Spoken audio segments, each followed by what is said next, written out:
Hello and welcome to the lecture on Earth's interior. Today we're going to look inside the Earth before we even start really talking about what's going on at the surface. And it's because the interior is what's driving all of the processes that we see at the surface. So it's pretty important to understand what's going on inside. And on your screen you can see a picture of the Earth on the right, and that's how we see the Earth for the most part. Just the outside, just the stuff at the very top. We really don't see the stuff in the middle. It's pretty interesting. We've never actually observed anything other than the crust directly in place, at least, which is bizarre. But it makes what we do know about it really interesting and how we learn about that. On the left is a picture of what they thought that the interior of the Earth might look like back in the 1700s. But you could definitely see there's layers to it, so at least they were on the right track. So what we're going to do today is we're going to take a journey down to the center of the Earth. I will hope we do it a little bit better than Brendan Fraser, though. That's a terrible, terrible movie. I do not recommend it. So you've probably learned about the layers of the Earth before. A lot of people do in school, right? So you have the crust, that's on the outside. You got the mantle, that's on the inside. And then you have the core at the very center. And this is a pretty simplistic version, but it does really work. And this is a way to break it up based on kind of what each layer is made of. When you think about the size of each of them and the thickness of each of them, we tend to kind of overestimate how thick the crust is. And which is why you have a picture of an egg here on the left side. That thin, crispy shell on your egg is really a pretty good scale for how thick the crust of the Earth is. And we'll be looking at thicknesses as we move through just to give you an idea of what that difference is. So here's a picture of the layers. It's a little bit more to what you're going to need to know now. So different types of crust, different types of mantle, different types of core. So it does get a little bit more detailed as we go. But we'll try to keep it as simple as possible for you. All right, so we're going to start with the crust. Now there's two different parts to the crust. What you see is each one of these layers are going to have two parts. But the crust is interesting because you find them side by side. All right, so the crust you can find continental crust. And continental crust, ironically enough, is found on the continent. So most of our big land masses are made of continental crust. And it's these big pieces of the rock called granite. That's a picture of the granite on the left there. And you may have known this rock from maybe your countertops at home, maybe building stones, maybe the crushed rock that's out in your front yard, since we all live here in the desert, at least those of you here in the Mesa area. Now granite is a fairly low density rock, and if you've ever had to move them, it doesn't really feel that way, but compared to the rest of them, it is fairly low density. So it's about 2.7 grams per cubic centimeter, and we'll compare that number to some of the other rocks just to show you what that really means. The continental crust is really thick, at least comparatively speaking. So it averages about 35 to 40 kilometers thick. So that's like Midwest of the United States is kind of your average thickness. There are places that does get thicker. Those are places like mountains. In the Himalayas, it's up to 70 kilometers thick. Now, what I want you to notice here, let's see if I can move my cursor, is where the crust gets up and goes thicker, it also gets down and gets thicker lower too. So the mountains aren't, 30 kilometers above the average crust, but you get a little bit above and a little bit below, kind of that midline right in the middle there. And we're going to talk about this a little bit more as we go. So the thickest crust is under the Himalayas. Your mountain system is at 70 kilometers thick. There's places that it does get thinner. So there's a region called the Basin and Range. Phoenix happens to be right in it. But the Basin and Range covers parts of southern Arizona, almost all of Nevada, and parts of southern California, particularly like the southeastern part. That crust has been thinned. It's been stretched and pulled, and we're going to talk a whole lot more about this when we get to particularly into faults. But it's been stretched and thinned, as in some of those places it's as thin as 20 kilometers thick. So that's about half as thick as your average thickness. Other places with really thin crust include places like the East African Rift Valley. And what's kind of cool is in those locations where it's really thin, we tend to get volcanoes. And we'll talk about why that happens when we get to plate tectonics. Now, That's versus the oceanic crust. You can see here this rock looks a whole lot different.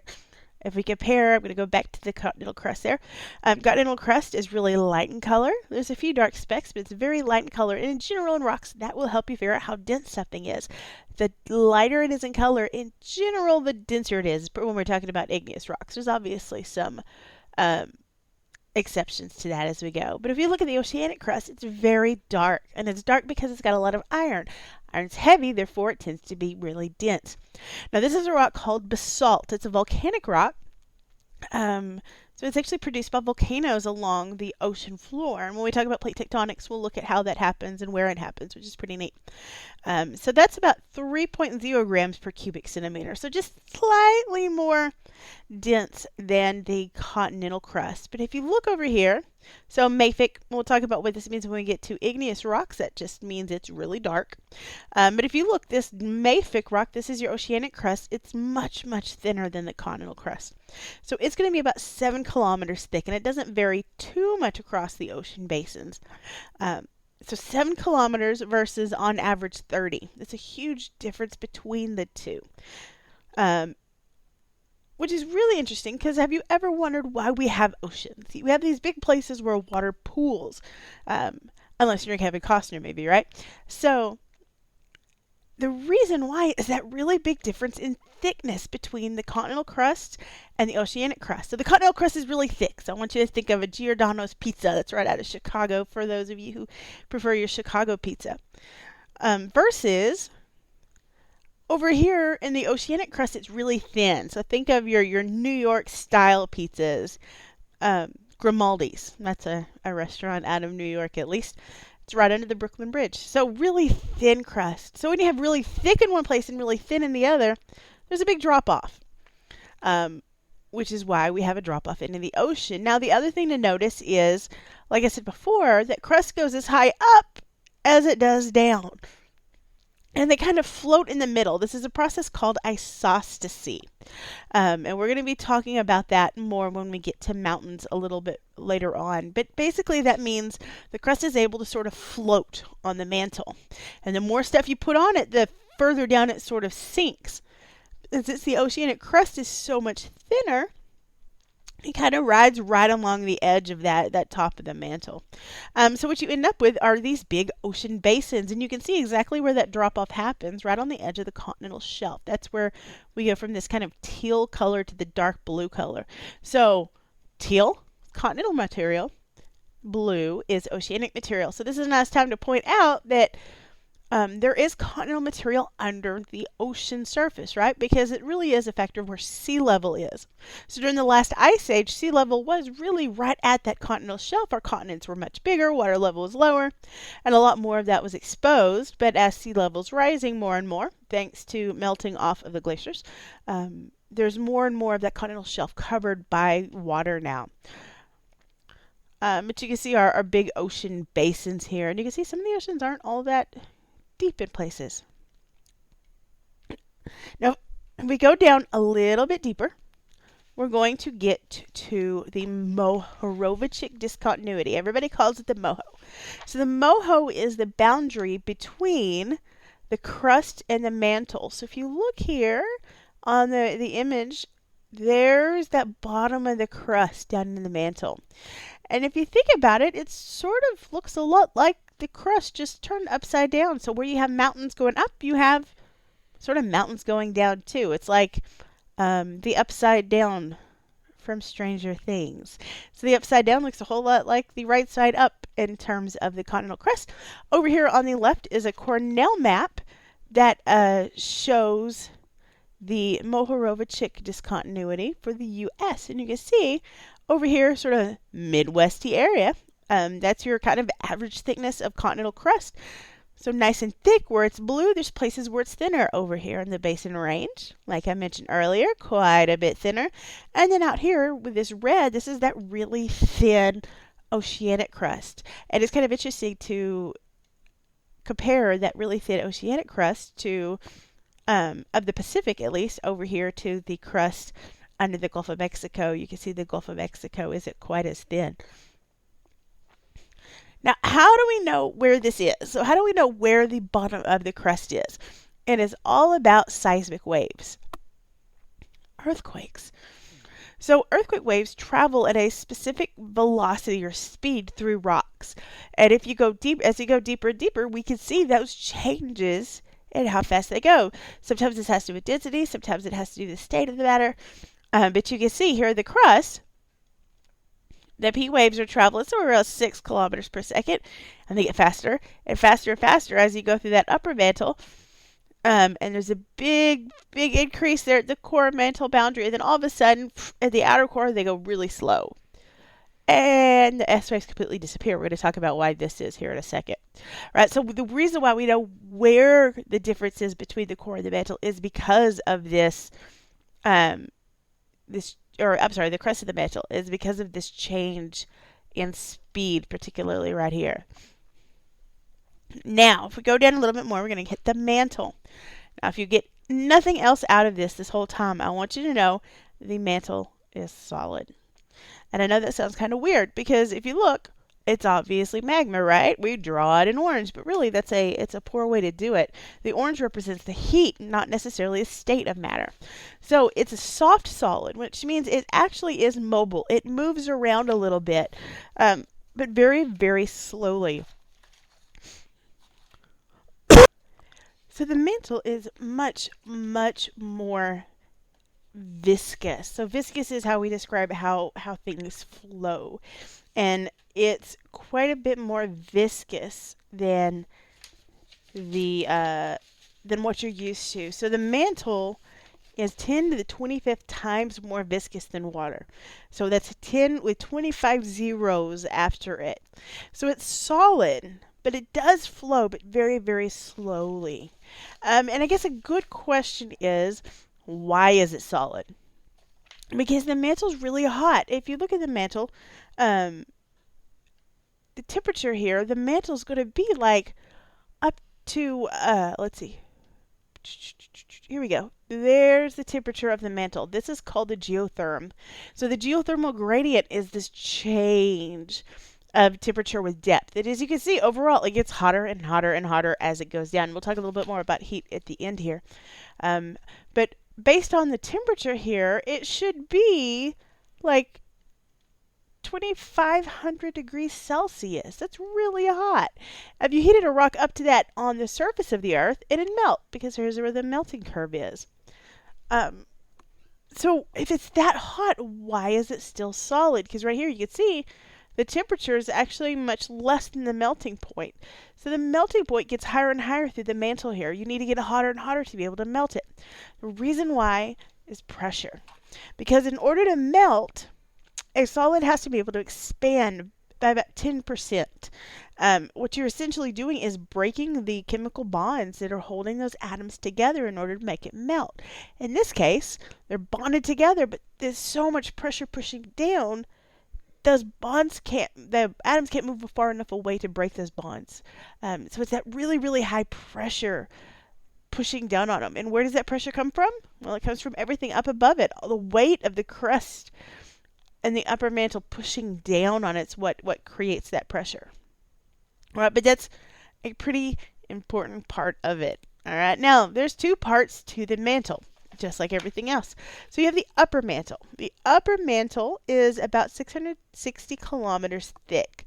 So much, much, much thicker than even the continental crust. Now this is made up of a rock, we say it's ultramafic. We'll get to that in igneous rocks, called peridotite. But that rock is full of the mineral olivine. And the olivine is this beautiful apple green color here for you. Makes it super, super easy to recognize. But what we find, and so this is the upper mantle, but there's a point in the mantle, but below that 660 kilometers thick, where the olivine is no longer stable because there's even more pressure pushing down on it now, right? And if you think of the way a molecule is put together, you have atoms with bonds between them. But what happens is there's so much pressure pushing down that gap between those atoms go away and they collapse down. And at that point, we get into the lower mantle, and this is called perovskite.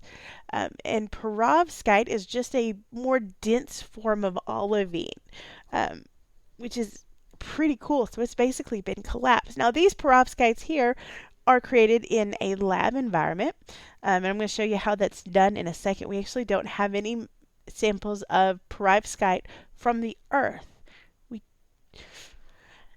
So how these get made is in a lab. On the right, that's a picture of a diamond anvil. Those are seriously two diamonds put together. And you could squeeze those diamonds together. They have incredibly high crush strength. And you can actually mimic the pressures inside the interior of the Earth, even all the way to the core. But there's not just pressure in the core, in the mantle, right? There's also heat. And so they shoot lasers at it. So this lady over here is standing in front of one of these. It's much smaller than you might expect, but she's got a great job. It's, what did you do to work today? I squeezed some minerals with diamonds and then shot lasers at them. You can't argue with that, can you? So this is a pretty important place here.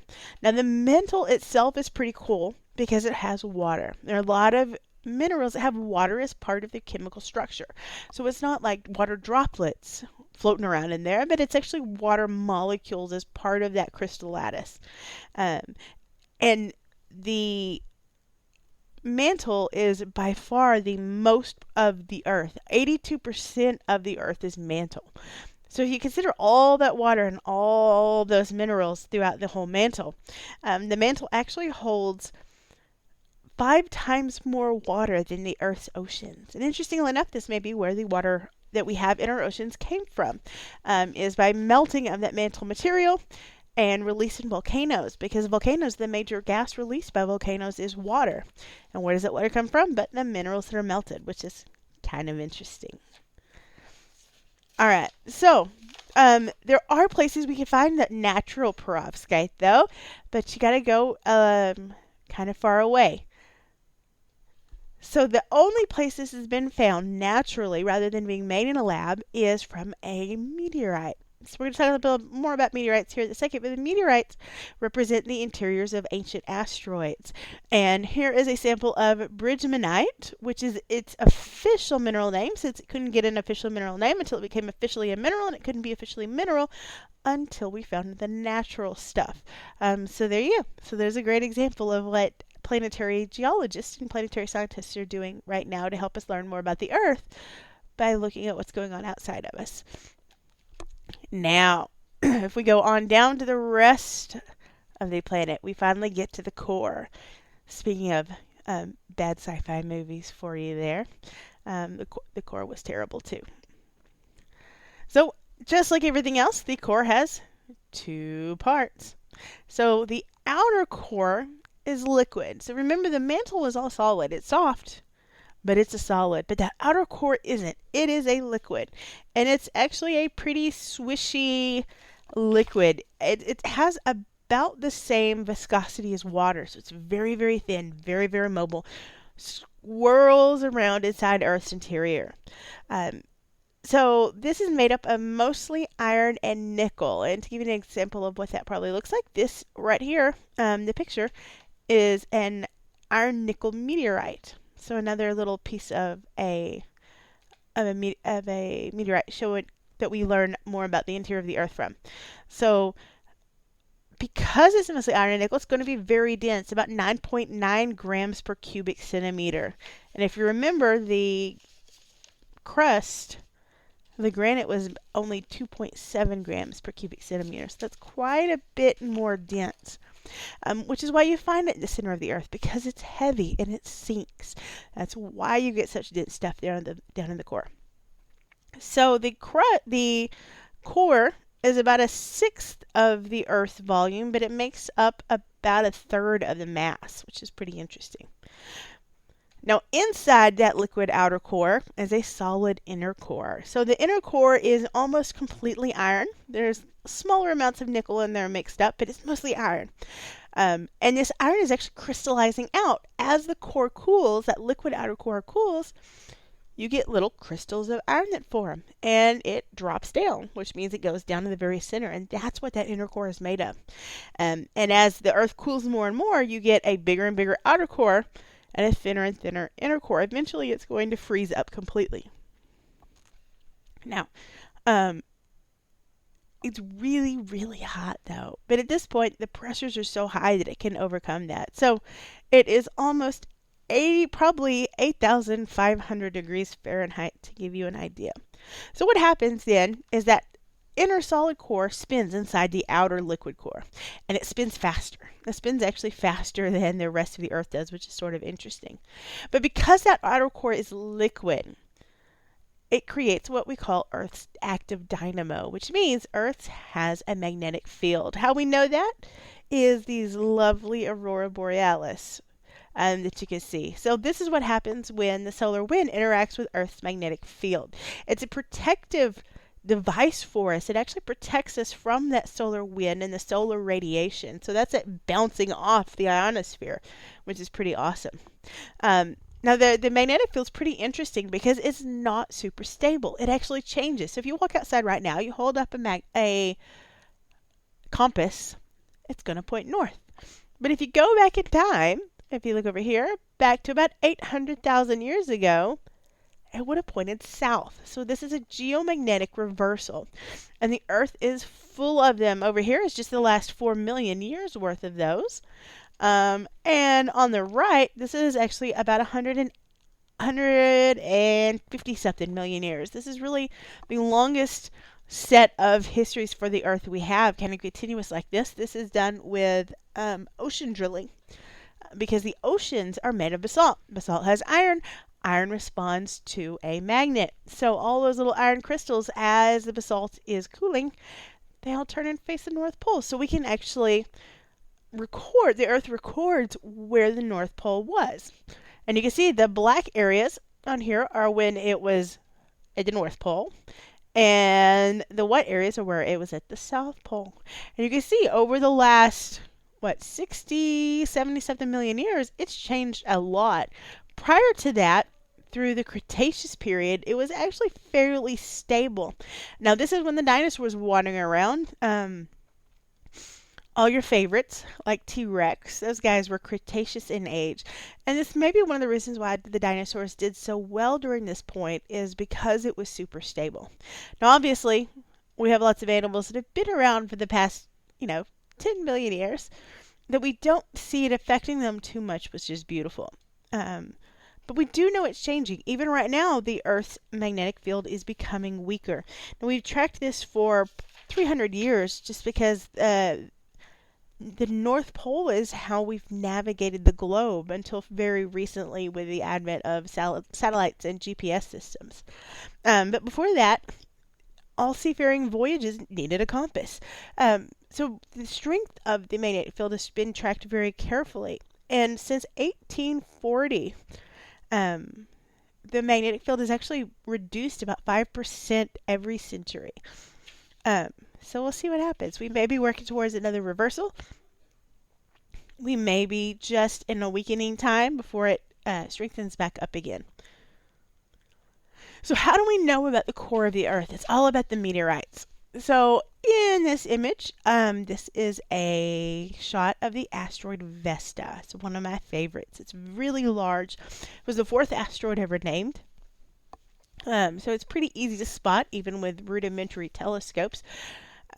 And this has a really big crater on one side. And there is a little bit elevation model of Vesta where you can actually see that big hole. And what we could do is we can use remote sensing data to figure out what's there. And what we know is this hole blew out a big enough chunk of Vesta that we actually see inside of it.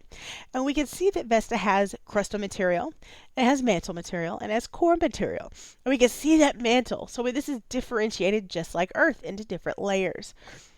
And since meteorites are ancient asteroids, sometimes those meteorites actually end up at Earth that represent those different layers. So our nickel meteorites, such as the one here on the bottom right, this is the Canyon Diablo meteorite. So this is the meteorite that is a piece of the bolide that created Meteor Crater up in northern Arizona. And it is iron nickel. So that was once the core of an asteroid.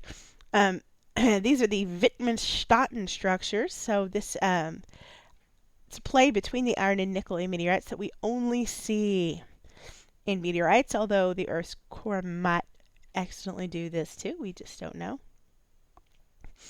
There are minerals, or there are meteorites that have that iron and nickel, but have olivine mixed in. So this is a paleosite meteorite. This represents that core mantle boundary on asteroids. There's also meteorites that are mostly basalt that represent the crust, and Vesta has quite a few of those. We have meteorites we know came from Vesta.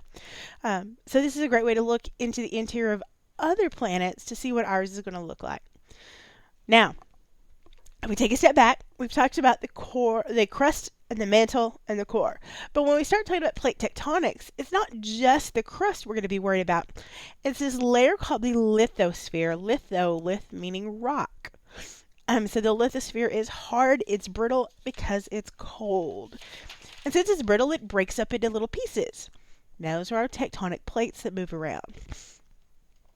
So the lithosphere includes the crust and the very top of the upper mantle.